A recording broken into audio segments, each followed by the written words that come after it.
A dip by a busy port. Lifestyle and industry meet here at this popular Geraldton beach, about 400 kilometres north of Perth. The port, used by fishers, farmers and miners, is an important part of the community. Its noises and lights mix into the beach lifestyle that entices people to live here. It's a beautiful thing to have a working port so close to a city, and it's something that we probably should treasure, and we probably don't realise we've got such a good thing until you haven't got it. After decades of speculation, the local iron ore industry is booming. It's been the port's dominant export for more than a decade, and now miners and the Port Authority are planning to get even bigger. But as ambitions grow, so are tensions within the community. We are getting a lot more complaints about the dust and the impact it has on housing and also like the fishing boats and all that. So yes, it is a concern. It feels like they're just vandalising our town and not caring. It's in the gutters, and you can run a magnet through there, it just sticks to it. Dean Parker is a marine service provider. It's clear in his mind that the magnetic black dust he sweeps out of his workshop gutters near the port is magnetite iron ore, coming from iron ore being moved through the port. It's costing me money, it's costing my clients money, it's costing the fishermen money. Recreational boat owners, it's costing their money because it gets into the paint, it gets in around the nooks and crannies, it starts the corrosion process, the rust staining down the side of the boats. After a windy weekend, the Geraldton fishing boat harbour is a hive of activity. You know, a lot of the cray fishermen are coming down to wash their boats very regularly. You know, every day they come down, do it and wash them. It's costing them 5-6 hours a week. There's more water, you know, and then you're using acids and stuff to clean off the rust stains, things like that, so then they can be entering the system. The port are doing port tours, and there's bus tours that they have through, there's boat tours that they take through. They have their little Throwback Thursday on Instagram or Facebook or whatever. It shows lovely photos of Geraldton. I think they might be glorifying the good side of it and not exactly showing the bad side of it. I was sent this footage of the fishing boat harbour by a fisherman. He captured it last year after a heavy thunderstorm. Peter Bailey owns sheds at the Geraldton Fishermen's Harbour near the port and operates several cray boats along the coast. Yeah, it certainly seems like in the last 6 to 12 months it's got worse. Yeah, especially with the black ore. You know, everything seems to be covered in black dust. So what we're finding is it's actually wearing the sealer off in the direction that faces south, and then it starts to penetrate the aluminium and actually, you know, have an effect, like a corrosion effect on the aluminium. We're a small user of the port. You know, the fishing industry is insignificant compared to mining. So, you know, who wields the biggest stick? You know, it's definitely not us. But yeah, look, it's frustrating for sure. You know, when we see the trains come in uncovered. Peter is about to spend $25,000 fixing the surface of his boat. Something he'd usually do every 5 or 6 years is now happening after 2. And he says he's watching his sheds rust away in front of him. Like many coastal communities, Geraldton was built around its port. It also sits on a point, and the rail line and roads into the port loop around residential suburbs and facilities such as schools and hospitals. Residents are also worried. So when it is windy and the wind's, you know, funneling down my driveway, I've got the girls' room on that side of the house. And there'll be times where I'll just close the window, you know, because I'm just worried about, you know, the air quality that's been coming in through the suburb, you know. When it's moderate, you know, you kind of like the wind to blow through the house, but when it's heavy and it's really strong winds, I'd close the house up. You just don't feel comfortable for them to breathe that in? Especially at night time, you know, I'd rather put the aircon on and close the window just because it too easily get in there, and that's when the girls start coughing. You know, they always seem to have coughs, and then, you know, croup comes along. Up the road, Anya Kalsinka has lived in her home for more than 18 years. But lately, she finds herself constantly mopping. I see the trains come past twice a day and I see them full of iron ore, black on top, not covered whatsoever. And I think, honestly, it's coming, that's what I think personally, it's coming from there. So I think we all our neighbours want something done about it. You know, we're just getting a little bit over it. And is it an issue to our health? Local resident Ralph Monks is leading a campaign encouraging residents to complain about the dust to the WA Government's Department of Water and Environmental Regulation. He's hoping to trigger an investigation. The end goal is get as many complaints because they might react a bit faster. So you went and you took a sample off your wall, your exterior wall, and got it sent away for analysis as to what was in it. Yes. And what did you find? These are the results that you got. The results came back, and actually there's so many percentage of stuff I had never heard of. But magnetite as such was the highest percentage in the whole sample, like 28% out of the whole sample was actually magnetite. Ralph and other locals have paid for their own dust testing. Dr Scott Claxton is a respiratory physician. He says when considering the health risks of inhaling dust, particle size is important. The larger the particle, the less distance it can travel down into the airway. But he says people can absorb things in the air they're breathing, like pollen or mineral dust. So substances land there, they can dissolve into the fluid that lines the airway and then just be absorbed into the lungs that way, into the body that way. So it's not a matter of, okay, this substance is affecting your lungs, this substance is entering your body, through the airways. So you're saying it could enter into the lungs, it may not affect the lung, but... May not affect the lung primarily, yeah. But it could affect somewhere else in the body. Yeah.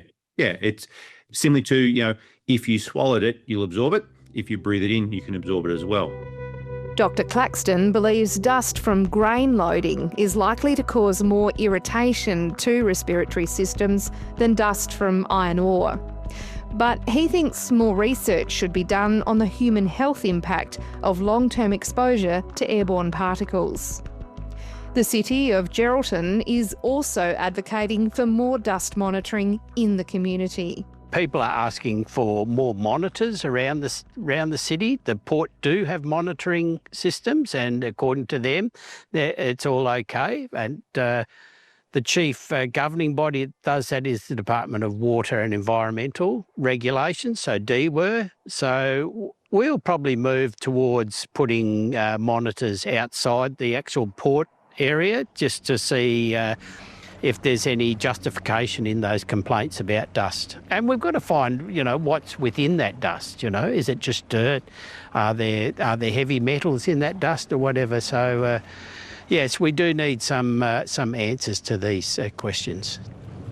How would you regard the port's transparency and their willingness to engage with the community and talk about the problem that residents have?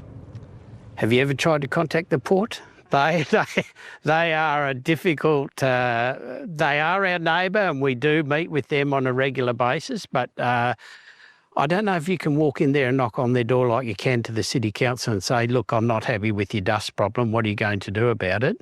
But it is an economic driver for the city, so we've got to find that balance where people can live there and the dust issue is not as bad as it is. There's some users of the port are very good with the control of their dust and that, and then there's others that probably leave a little bit desired, and it's back to the 1970s type style of how they transport their product to the city, and then once it goes into the port.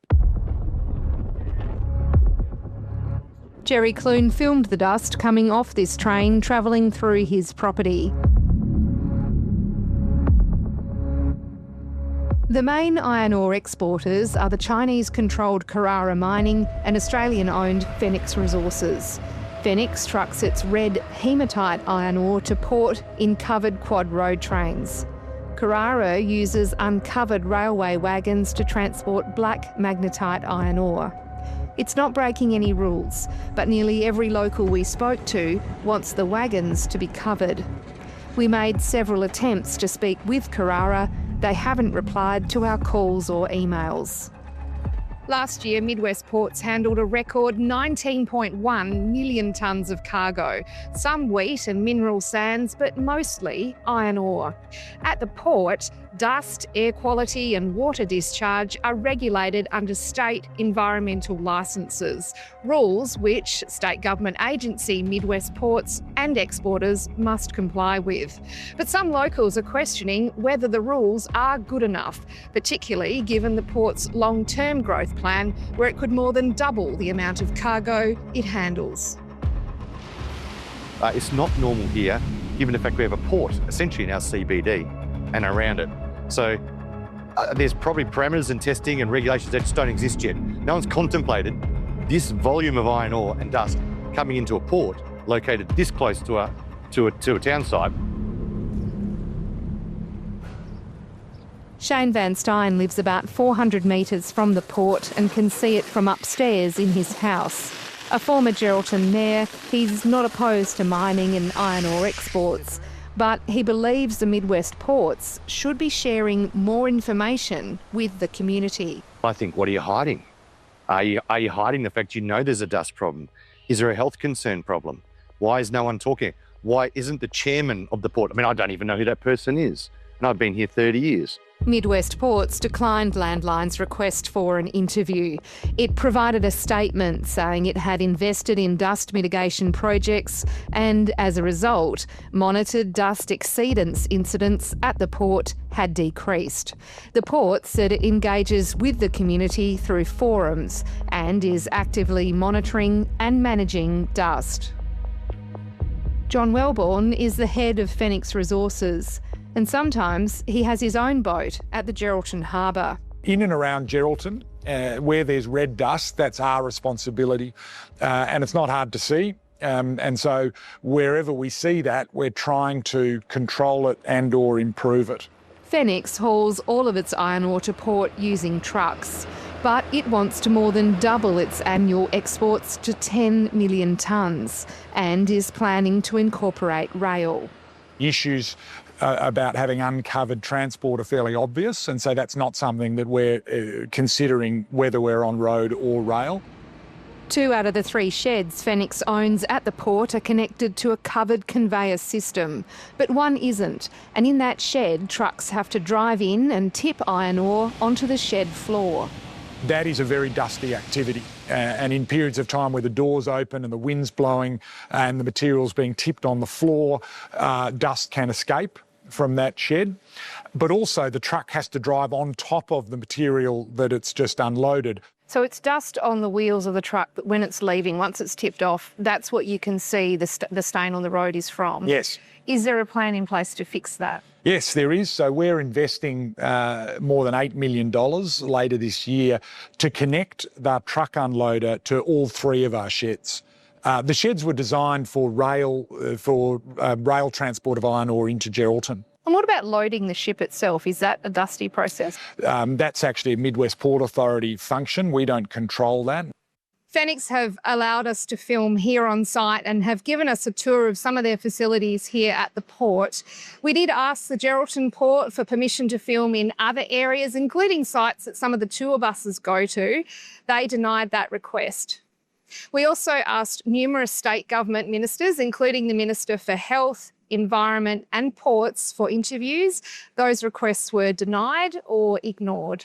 But the ABC was able to put a question at a press conference to the Minister for Ports. Look, I am aware of the issues, and I know the Department of Water and Environmental Regulation have 2 investigations open at the moment, and that they're planning a trip to Geraldton very soon. So while there are open investigations, it's not appropriate for me to make any further comments. I'll let them do their work and we'll respond at the right time. Thank you. Investigators from the Department of Water and Environmental Regulation will arrive in Geraldton within weeks. They will examine the 2 types of dust the department has received complaints about and will investigate where it is coming from. The Midwest Port says it's working with the department investigating dust associated with rail freight operations.